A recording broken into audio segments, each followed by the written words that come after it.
Hello guys, this is Arpita and this is my first video on YouTube. I hope you guys love it and give me a lot. This video I will tell you my 10th class experience which I faced during the year. सो अगर आपके percentage matter नहीं करते ना आपकी 10th class में आपके marks matter नहीं करते हैं या लाइक आपके पेरेंट्स बस ओके कि आपके जितने भी परसेंट आते हैं तो प्लीज़ इस वीडियो को मत ही देखिए क्योंकि मैं आज इस वीडियो को इसलिए बना रही हूँ क्योंकि मैं ये बताना चाहती हूँ लोगों को कि जिनके लिए परसेंटेज मैटर करते हैं जो एक्चुअल में पढ़ना चाहते हैं वो लाइक कैसे अपना चीज़ें करें या जो गलतियाँ मैंने की हैं वो ना करें, वो चीज़ें अवॉइड करें. So let's get begin without wasting your precious time. So tip number 1 is कि एग्ज़ाम जैसा पढ़ो. ठीक है, तो I know it sound weird कि एग्ज़ाम जैसा पढ़ो मतलब क्या होता है, but trust me this is the finest process that I ever did. So मैंने तो ये उतना अच्छे से नहीं किया but I hope and I wish कि आप लोग और अच्छे से करें. सो इसमें आपको बेसिकली करना क्या है कि आपको जैसे भी पढ़ना है ना तो आपको ऐसा एज्यूम करके पढ़ना है जैसे कि आपका कल ही पेपर हो. फॉर एग्जाम्पल आप कोई भी एक चैप्टर पढ़ रहे हो तो उसे ऐसा पढ़ो जैसे आपको अभी उसका टेस्ट देना है 1 घंटे बाद या 1 दिन बाद या 1 वीक बाद भी आप मान सकते हो. लेकिन इट्स नॉट बी लाइक कि अगर आप 1 महीना बाद आप सोच रहे हो कि नहीं मैं बाद में पढ़ूंगा या like otherwise something like that. So ऐसे करके मत चलो. आप समझो कि आपको अभी उसका टेस्ट देना है या उसका अभी एग्ज़ाम देना है. ओके, सो या that's all. And the tip number 2 is viva. ये सब कुछ नहीं होता है, मैं बता रही हूँ. वाइवा के लिए बच्चे जान मेहनत जी जान लगा के पढ़ते हैं, फाइल बनाते हैं, वाइवा की तैयारी करते हैं, ओरल की बेसिकली तैयारी करते हैं. बट ये सारी चीज़ों से फ़र्क उतना नहीं पड़ता है जितना हमारे मेन बोर्ड एग्ज़ाम में पड़ता है. तो मैं आपसे तो यही कहूँगी कि वाइवा या फाइल की उतनी चिंता ना करते हुए अपने बोर्ड एग्ज़ाम के लिए ज़्यादा प्रिपरेशन करिए. क्योंकि हम लोग के साथ भी ऐसे ही हुआ था कि हमने वाइवा की ज़्यादा तैयारी की थी एंड टीचर हमें 1-2 क्वेश्चन पूछ के ऐसे हटा देता था तो इससे उतना भी फ़ायदा भी नहीं होता था. तो वी वर लाइक कि यार हमने वाइवा के 20 नंबर के लिए इतने प्रिपेयर किया जितना हम 80 नंबर के लिए भी नहीं कर रहे हैं. तो I think that's very weird और काफ़ी हमारे लिए कोई बेनिफिट नहीं है इसका. और केवल 20 नंबर के लिए हम इतना मेहनत क्यों कर रहे हैं. लाइक हमें जो 80 नंबर के लिए करना चाहिए वो हम 20 नंबर के लिए कर रहे हैं. तो I think from my point of view कि आपको अपने 80 नंबर के लिए ज़्यादा प्रिपरेशन करनी चाहिए रेदर देन आप 20 मार्क्स के लिए करो. उसके लिए भी करो, मैं ऐसा नहीं कह रही हूँ कि इसके लिए मत करो, बिल्कुल छोड़ ही दो, बट उतना मत करो. लाइक मेरा भी मतलब मैंने ऐसा किया था कि लाइक मैं रटती आ रही थी कि भाई कुछ भी पूछ ले मेरे से. एंड मेरे मैथ्स वाले से लिटरली भाई मेरे से पॉइंट के डेफिनेशन पूछ लिए थे एंड आई वाज लाइक कि मैं क्या बोलूँ. तो ऐसे बेसिक चीज़ों पे आप बहुत ज़्यादा ध्यान दीजिएगा. Okay, so tip number 3 is कि जितना जल्दी सिलेबस कंप्लीट कर सकते हो उतना जल्दी कर लो. आई होप कि आप लोगों का सिलेबस नवंबर तक कंप्लीट हो जाए जैसे कि हर बार हो जाता है. किसी भी क्लासेस वक्त जाते हो या कोई भी ऑनलाइन प्लेटफॉर्म आप ज्वाइन किए हो तो उसमें आप बेसिकली देखते हो कि आपका जो सिलेबस है वो कंप्लीट हो जाता है नवंबर तक.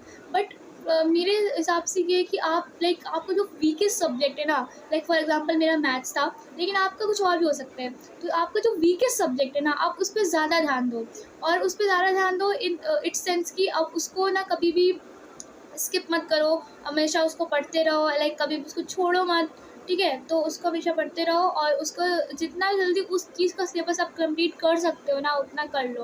और मैं तो कहती हूँ अपनी 6 बुक का सिलेबस कंप्लीट कर लो क्योंकि अगर आप सारे सब्जेक्ट या सारे टॉपिक से फेमिलियर नहीं होगे अपने थ्रू आउट द ईयर. जो हमारे स्टैंडर्ड्स वाले बच्चे थे, कह सकते हो मेरी जो दोस्त थी जिन्होंने स्टैंडर्ड मैथ्स लाइक सेलेक्ट किया था, उन लोगों को काफ़ी लाइक दिक्कतों का फेस करना पड़ा क्योंकि उनका जो पेपर आया था वो एक एडवांस लेवल आया था जिसका हम सोच भी नहीं सकते. खैर मेरा तो बेसिक था, मेरा तो इजी पेपर आया था लाइक मेरी किस्मत से.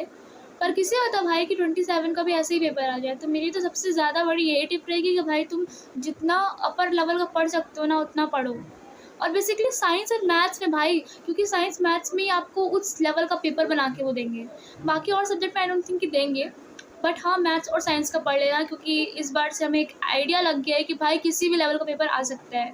10th क्लास का आएगा ऐसा ज़रूरी नहीं है, बोर्ड है कुछ भी कर सकता है. और स्पेशली नेक्स्ट टिप इसकी एज़ यू नो कि 2026 का पेपर जो आया था मैथ्स का वो काफ़ी हाई लेवल का आ गया था. मेरा टिप तो यही है कि आप सबसे पहले अपना सिलेबस ही कंप्लीट करो जितना जल्दी आप कर सकते हो. Okay, so next tip is कि आईटी पढ़कर ख़त्म करो. मुझे पता है बहुत लोगों के ऐसे ओपिनियंस होंगे कि हम आईटी बाद में पढ़ेंगे या एक दिन पहले पढ़ लेंगे, क्या ही हो जाएगा, आईटी तो है. बट नहीं, ट्रस्ट मी, आईटी मैं क्या करती थी कि जैसे कि हमारे क्लास में लाइक पी पीरियड्स लग रहे हैं या कोई स्पोर्ट्स पीरियड लग रहा है तो उसमें मैं आईटी पढ़ती थी. आई नो कि आप पे कुछ और हो सकता है, एआई हो सकता है, कंप्यूटर साइंस हो सकता है, कुछ भी हो सकता है, पर मेरे में आईटी था, तो हम लोग आईटी पढ़ते थे। और आई थिंक कि आईटी को थोड़ा ईजिएस्ट माना जाता है एज़ कम्पेयर टू एआई और कंप्यूटर साइंस। तो जो एम्प्लॉयमेंट स्किल्स होती हैं वो तो सब में सेम होती हैं, तो उसमें तो हम बात करते ही नहीं हैं। बाकी जो हमारी जो स्किल्स होती हैं जिसमें डिजिटल डॉक्यूमेंट्स आते हैं और इलेक्ट्रॉनिक स्प्रेडशीट आता है, उस चीज़ों पे आप ज़्यादा ध्यान दो। मेरे से गलती ये हुई थी, मैं कम्युनिकेशन और सेल्फ मैनेजमेंट को कुछ ज़्यादा ही सीरियस ले लेती एज़ कम्पेयर टू मेरे जो एसक्यूएल कमांड्स थे वो रह गए थे, तो उस पर आप ज़्यादा फोकस कर सकते हैं। ओके, सो नेक्स्ट स्टेप इसकी बेसिक्स मत छोड़ना। मैं एक बार चिल्ला के बोल रही हूँ, बेसिक्स मत छोड़ना। मेरे से बोर्ड एग्जाम में एमसीक्यू के बेसिक्स में ही बहुत सारी मिस्टेक हुई थी, लाइक काफ़ी मिस्टेक हुई मुझे बेसिक्स में ही। और बेसिक मैं इतना डीप जाके पढ़ चुकी थी ना कि मैं बेसिक ही क्लियर नहीं था अभी तक मेरा। तो आई वाज लाइक कि यार बेसिक ही क्लियर नहीं है मेरा, भाई क्या करूँ मैं। और बेसिक में ही हमेशा लोग फंसते हैं और उन लोगों में से मैं भी आती हूँ, अनफॉर्चुनेटली, आई थिंक फॉर्चुनेटली। ठीक है, तो नेक्स्ट टिप इसकी, बीच में प्रैक्टिस मत छोड़ना। एज़ आई से अर्लियर कि नहीं भाई, बीच में आपको प्रैक्टिस नहीं छोड़नी है, चाहे कुछ भी हो जाए आपको प्रैक्टिस करती रहनी है। मैंने क्या किया था, बीच में मैथ्स को छोड़ दिया था, जो कि मैथ्स मेरा वीकेस्ट सब्जेक्ट है। और जब जून जुलाई की छुट्टी पड़ी थी, आई वाज लाइक कि पढ़ लेंगे ना यार, क्या करना है। पर ये काम आप मत करिएगा प्लीज़। ठीक है, तो नेक्स्ट टिप ये है कि जितना पढ़ो उसको जो है अपना याद रखो। मेरा क्या था पता है, मैंने एसएसटी में मैप अच्छे से पढ़ के रखा था भाई, अच्छे से। क्योंकि मेरा क्या हुआ पता है, मैप मेरे को जितना आता था ना उतना ही मैं बोल चुकी थी। तो मेरे से आपको यही टिप है कि भाई देखो, जितना भी आप पढ़ रहे हो ना, आई थिंक उसको आप डेली रिवाइज करो, या डेली आप उसको ग्रो थ्रू करो कि हाँ भाई मैंने क्या क्या पढ़ा। क्योंकि अगर आप ऐसा नहीं करोगे तो मे बी आपको दिक्कत हो सकती है, और बहुत ज़्यादा दिक्कत हो सकती है, और आपको बाद में इतना रिग्रेट होगा, मेरी तरह इतना रिग्रेट होगा कि भाई मैंने तो ये पढ़ रखा था, मुझे तो एक टाइम पे ये याद था, और अभी मेरे को लिख नहीं पा रही मैं एग्ज़ाम में। तो इससे बड़ा रिग्रेट आई डोंट थिंक कि कुछ हो सकता है। बट हाँ, आप पढ़ो, आप जैसे भी पढ़ सकते हो पढ़ो, लेकिन मैं ये कहूँगी कि रिवाइज़ बहुत, मतलब बहुत इंपॉर्टेंट है। बहुत रिवीजन इतना इंपॉर्टेंट है कि मैं आपको ऐसे बयान नहीं कर सकती हूँ। लाइक स्पेशली बोर्ड्स में रिवीजन इतना इंपॉर्टेंट हो जाता है कि मैं आपको क्या ही बोलूँ। तो रिवाइज़ जो आपने पढ़ रखा है उसको इतना अच्छे से रिवाइज़ कर लेना कि लाइक आपको ऐसे कोई नींद में उठा के भी पूछे कि हाँ क्या हो गया है, तो आप तुरंत बोल पाओ।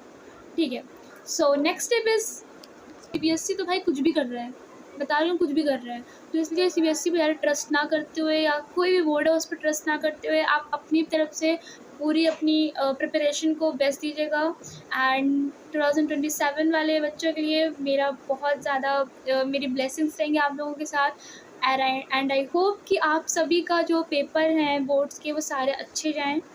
और बस यही मेरी एक लास्ट टिप रहेगी कि स्किप मत करना, रिवाइज़ करते रहना, प्रैक्टिस करना जितना हो सके, सिलेबस जल्दी कंप्लीट करना। And that's all. ज़्यादा ज्ञान नहीं दूँगी वरना आप लोग भी बोर हो जाओगे।